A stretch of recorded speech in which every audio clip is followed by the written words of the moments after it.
আসসালামু আলাইকুম, সবাই কেমন আছেন? আল্লাহর রহমতে আমি ভালো আছি।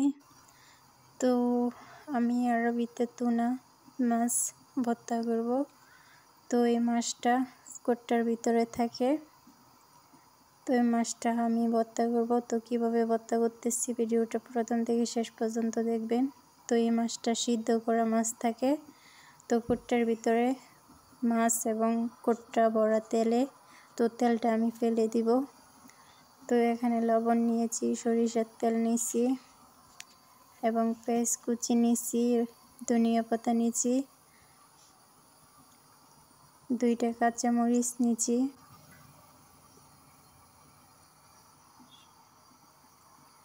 এটা হচ্ছে শুকনো মরিচের গুঁড়া। আমি অনেক আগে শুকনো মরিচ ভেজে গুঁড়া করে রেখে দিয়েছিলাম।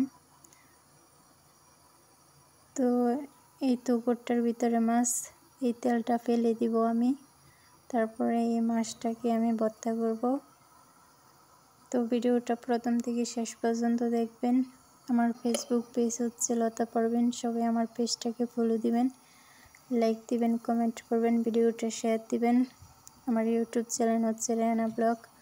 সবাই আমার ইউটিউব চ্যানেলটাকে সাবস্ক্রাইব করবেন, লাইক দিবেন, কমেন্ট করবেন, ভিডিওটা শেয়ার দিবেন।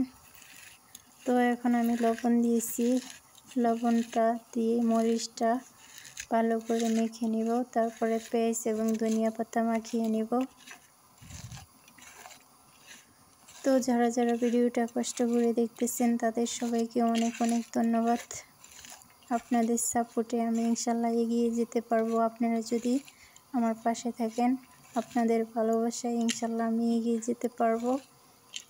তো এই তো আমি পেঁয়াজ এবং ধনিয়া পাতা সব কিছু ভালো করে মাখিয়ে নিলাম। এখন সরিষার তেল দিয়ে দিব।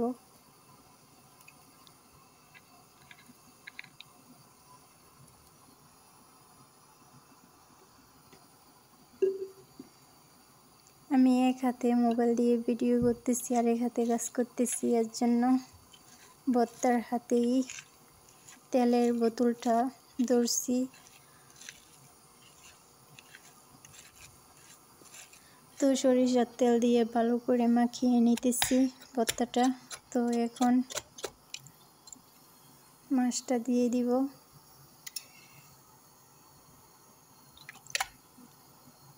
তো আরবিরা এই তুনা মাছটা রুটি দিয়ে এমনিতেই রান্না করা ছাড়া। তো আমি রান্না করা ছাড়া খেতে ভালো লাগে না। আমি বোনা টোনা করে খাই, সাদা ভাত রান্না করি এবং তুনা বোনা করি এবং রুটি দিয়ে খাই তুনা বোনা। তো আজকে আমি ভাবলাম তো তুনাটা একটু ভর্তা করে খাবো।